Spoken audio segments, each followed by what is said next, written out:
Arabian দেশের নারী দিবস পালনের এই কথাটা হয়তো অনেকে জানেন না।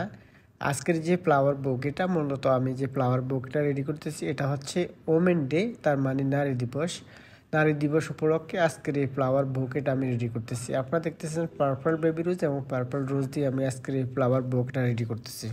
আরাবিয়ান দেশগুলোতে আসলে ফ্লাওয়ার্সের অনেক অনেক বেশি চাহিদা থাকে ওমেন ডেতে, যেটাকে আমরা বাংলাতে বলে থাকি নারী দিবস। তো নারী দিবসে আসলে এখানকার ফ্লাওয়ার্সের অনেক বেশি চাহিদা, বিশেষ করে এই ফ্লাওয়ার্সটা পুরুষরা বিশেষ করে ফ্লাওয়ার শপ থেকে গিফটগুলো কিনা হয়, ফ্লাওয়ার্সগুলো কিনে তখন তাদের যদি কারো দেখা যায় মেয়ে থাকে বা কারো মানে মেয়ে বলতে মানে পুরুষরা নারীদেরকে ফ্লাওয়ার্সগুলো গিফট করে। এটা কিন্তু ভালোবাসা দিবস না, ভালোবাসা দিবসের ক্ষেত্রটা হচ্ছে ভিন্ন। এটা হচ্ছে প্রতিটি ওমেন মানে প্রতিটা মেয়ে মানুষ এই ফ্লাওয়ার্সগুলো গিফট পাবে। তার আত্মীয় স্বজন প্রতিবেশী যারা থাকবে একজন একজনকে ফ্লাওয়ার্স গিফট করে থাকে ওমেন ডে, যেটাকে ওমেন্স ডে বলা হয় বা নারী দিবসে।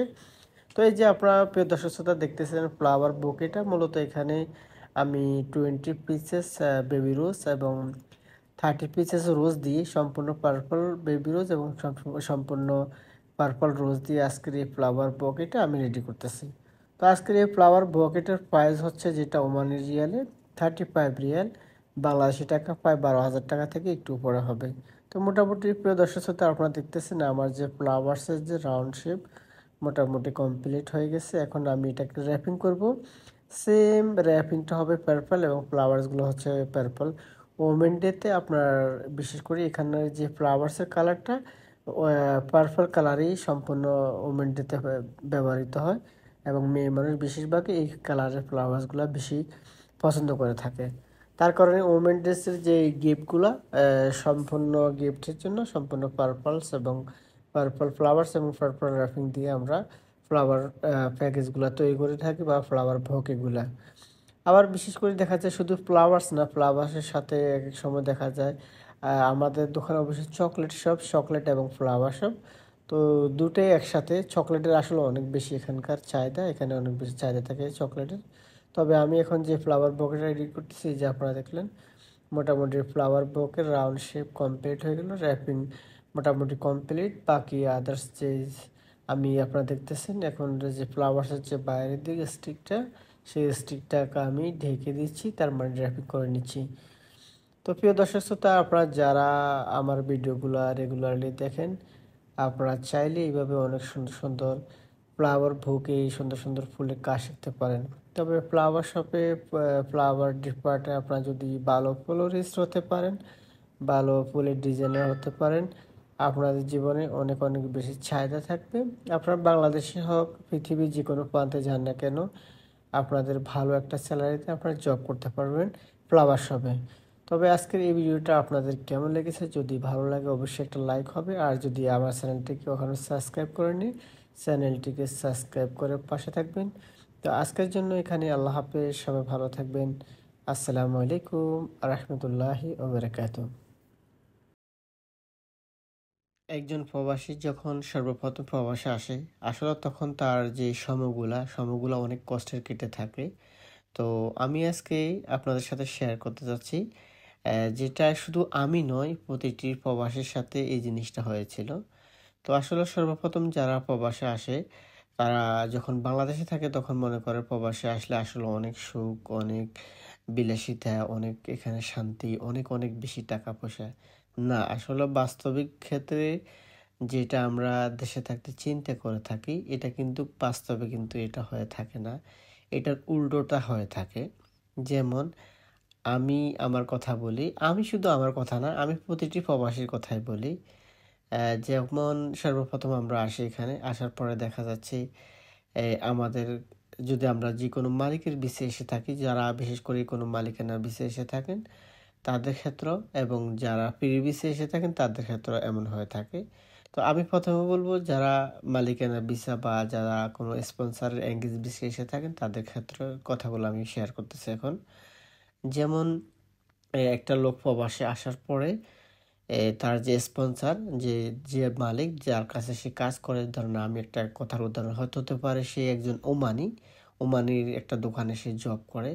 তো দেখা যাচ্ছে আসার পরে হয় কি এই লোকটা মনে করেন তার আরবি ভাষা জানে না, কেননা আমরা যারা বাংলাদেশি তারা বিশেষ করে এদেশে আসার পরে এখানকার যে ভাষাগুলো আরবি ভাষা শিখতে আমাদের প্রায় 6 মাসের মতো, যদি আমরা ওমানের সাথে সবসময় রেগুলারলি কাজ করি না কেন, তারপর আমাদের মিনিমাম 6 মাসের উপরে লেগে যায় একটা ভাষা কমপ্লিট শিখতে গেলে। তো এই ভাষা শেখাটা যে কত যে কঠিন, মানে এটা অনেক বলার বাইরে। যেমন আমি আপনাকে একটা কথা উদাহরণ দিই। আমি আসছি নতুন, বা আসার পরে আমাকে সে বলতেছে আমাকে তুমি এই জিনিসটা দাও বা এই জিনিসটা করো, বা সে আরবিতে বলতেছে সাদিক তা তুমি আসো, সাদিক গিভ হাদা সামান, মানে তুমি আমাকে এই জিনিসটা আমাকে দাও। বা কখনো কখনো সে আমাকে বলতেছে তুমি আছে না, একটা মানুষ চলতে গেলে অনেকগুলো কাজকর্ম, তখন দেখা যাচ্ছে সেই প্রবাসী বা আমরা যারা সর্বপ্রথম প্রবাসে নতুন আসছিলাম, এই কথাগুলো কিন্তু আমরা বুঝতে পারি না, তখন আমাদের জন্য আসলে অনেক কঠিন হয়ে যায়।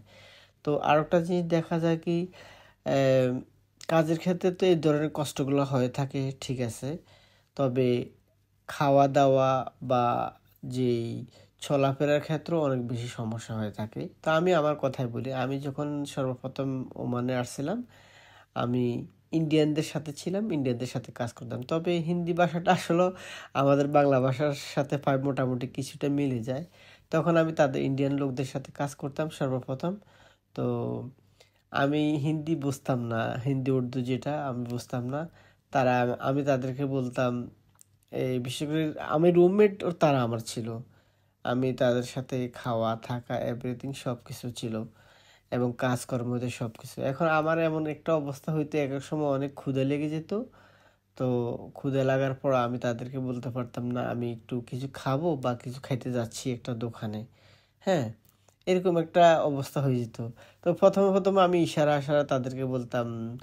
আহ, তখন তো আসলে হিন্দি বলতে হইতো, বা এখন তো আলহামদুলিল্লাহ জানি। তো বলতাম ভাই মেয়ে আবি জায়গা কুছ খানে কে লিয়ে কুছ পিনে কে লিয়ে, এখন তো এটা বলতে পারি, তখন আসলে তাকে আমি ইশারা আশারা বলতাম বা বাংলা মিক্স করে কথা বলতাম, আমার ক্ষুধা লাগছে আমি কিছু খেতে যাব। তো তবে প্রাথমিক অবস্থাগুলো তাদেরকে আসলে বোঝানো অনেক কষ্টকর হয়ে থাকে। তো শুধু আমি না, প্রত্যেকটা প্রবাসীর সাথে এমন হয়ে থাকে। তো আর একটা ভিডিওতে ইনশাল্লাহ আমরা এই বিষয়ে আরও আরও অনেক অনেক কথা বলবো। তো প্রিয় দর্শক শ্রোতা, আজকের ভিডিওটা আপনাদের কেমন লেগেছে, আশা করি অনেক অনেক ভালো লেগেছে। আজকের এই যে ভিডিওটা দেখতেছেন, ফ্লাওয়ার বকেট ডিজাইনটা, মূলত এই ফ্লাওয়ার বকেটের ডিজাইনের প্রাইসটি হচ্ছে 15 রিয়াল, যেটা বাংলাদেশি টাকায় কনভার্ট করলে 4500 টাকার মতো পড়ে এই ফ্লাওয়ার বকেটার। তো আজকের এই ফ্লাওয়ার বকেটা আপনাদের কেমন লেগেছে, এবং আমার যে সুন্দর সুন্দর কাজগুলো দেখে আপনারা চাইলে অনেক সুন্দর সুন্দর ফুলের ডিজাইনের কাজ শিখতে পারেন। তো প্রিয় দর্শক শ্রোতা, অবশ্যই ভিডিওটা শেষ পর্যন্ত কে কে দেখেছেন অবশ্যই কমেন্ট বক্সে ইয়েস লিখে যাবেন। তো আল্লাহ হাফেজ, আসসালামু আলাইকুম রহমতুল্লাহি ওবরাকাতু। ফুল ঝরে যায় সুবাস থাকে, ভালোবাসা তেমনি মানুষের অন্তরে। আসসালামু আলাইকুম প্রিয় দর্শক, সবাই কেমন আছেন? আশা করি অনেক অনেক ভালো আছেন। আমিও আলহামদুলিল্লাহ ভালো আছি। আমি চলে আসলাম আজকে নতুন আর একটা ভিডিও নিয়ে। অনেক অসাধারণ অনেক সুন্দর একটি ডিজাইন নিয়ে আসলাম। আপনারা চাইলে এই ধরনের ফ্লাওয়ার্স ডিজাইনগুলা আমার ভিডিওগুলো দেখে অনেক সুন্দর সুন্দর ডিজাইন করতে পারেন। তো আজকে যাই হোক আমরা কথা বলবো আমার কাস্টমার সম্পর্কে। মূলত আমি আজকে যে ফ্লাওয়ার্স এবং চকলেটটা ডিজাইন করতেছি, আপনারা দেখতেছেন এখানে ফ্লাওয়ার্স এবং চকলেট। মূলত আজকের এই ফ্লাওয়ার্স এবং চকলেট কত টাকা প্রাইস, কত টাকা এই প্যাকেজটা আমি রেডি করতেছি, সম্পূর্ণ আমি ভিডিও শেষে আপনাদেরকে আমি এই প্রাইস সম্পর্কে আপনাদেরকে জানাচ্ছি। তার আগে আমি আপনাদের সাথে শেয়ার করতেছি আমার এক কাস্টমারের কথা। যাই হোক, আমার এক কাস্টমার আসলো দোকানে আসে বলতেছে সাদিক হাজা ওয়ারদা माशाल्लाह ज्यादा ज्यादा हेलो انا زيادة هو هذا ورد باكا انا اريد هذا ورد استري लेकिन ओके হাজা ওয়ার্ড আনা জিয়াদা লাইক লেকিন মিন জাহাজ হাজা ফ্লাওয়ার বুকে। মানে আমার দোকানে কাস্টমার এসে আমি যেটা আপনাদের সাথে বাংলাতে শেয়ার করতেছি, আমাকে বলতেছে এই ফ্লাওয়ার বকেটা কে রেডি করছে। তো আমি বললাম দেখ আমি তো ফ্লোরিস্ট, ফ্লাওয়ার ডিজাইন আমি নিজে করছি। তখন তাকে আমি আরবিতে বললাম আর কি, আনা সে জাহাজ হাজা ফ্লাওয়ার বুকে আসা নানা জেয়াদা সানা, আমি অনেক বছর ধরে এখানে ফুলের কাজ করে থাকি। তো সে বলতেছে ও সোবাহান আল্লাহ মাসাল্লাহ, মানে আরবিন দেশে এটা আপনারা জানেন, তারা বিশেষ করে প্রত্যেকটা কথাতে সোবাহান আল্লাহ মাসাল্লাহ জিনিসটা বেশি বলে। তো যাই হোক, তো সেই আমার ফ্লাওয়ার বকেট ডিজাইনটা দেখে সে অনেক খুশি হয়ে গেলো। তখন আমাকে বলতেছে আমি এই ফ্লাওয়ার বকেটটা নিতে চাই। তো তার কাছে আমি এই ফ্লাওয়ার বকেটটা বিক্রি করলাম তো ফ্লাওয়ার বোকেটা সে আসলে নেওয়ার পরে অনেক মানে খুশি হয়ে গেল। আসলে যারা বিশেষ করে আরাবিয়ান দেশ না, আমাদের বাংলাদেশ, সারা বিশ্বের প্রতিটি মানুষ ফ্লাওয়ার্সকে অনেক বেশি ভালোবাসে। ফ্লাওয়ার্স দেখলে হাতে নিতে চায়, ফ্লাওয়ার্স দেখলে একটা ঘরের মধ্যে যে কোনো একটা ঘরের কোণে একটা জায়গা রাখতে চায়, ঘরটাকে সাজাতে চায় ফ্লাওয়ার্স দিয়ে। আসলে ফ্লাওয়ার্সকে সবাই বেশি ভালোবাসে, শুধু আমি আপনি বলতে তা না, পৃথিবীর সব মানুষই ফ্লাওয়ার্সকে অনেক অনেক বেশি ভালোবাসে। তবে আপনাদের মধ্যে কে কে ফ্লাওয়ার্সকে অনেক অনেক বেশি ভালোবাসেন অবশ্যই কমেন্ট বক্সে আমাকে জানাবেন।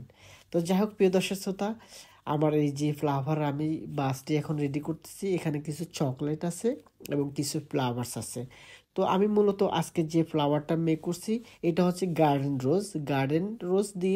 বেবি রোজ দিয়ে, এবং আমি যে সাথে দেখতেছেন আপনারা লিপস আইটেমগুলা দিয়ে আমি আজকের এই ফ্লাওয়ারটা মেক করলাম, এবং সাথে হোয়াইট বেবি রোজ ছিল, এবং আমি যে গ্রিন স্পঞ্জ এবং তার সাথে আছে চকলেট। তো মূলত আজকের এই ফ্লাওয়ার্স এবং চকলেট টোটালি আমার প্রাইস ছিল 20 রিয়ালস, যেটি বাংলাদেশি টাকায় 6,000 টাকা থেকে একটু উপরে হবে। তো আজকের ভিডিওটা আপনাদের কাছে কেমন লেগেছে, যদি একটু ভালো লেগে থাকে অবশ্যই ভিডিওতে একটা লাইক করে দেবেন, আর ভিডিওটা অবশ্যই বন্ধুদের সাথে শেয়ার করে দিবেন। আজকের জন্য এখানে আল্লাহ হাফেজ, সবাই ভালো থাকবেন। আসসালামু আলাইকুম আ রহমতুল্লাহি ওয়া বারাকাতুহু।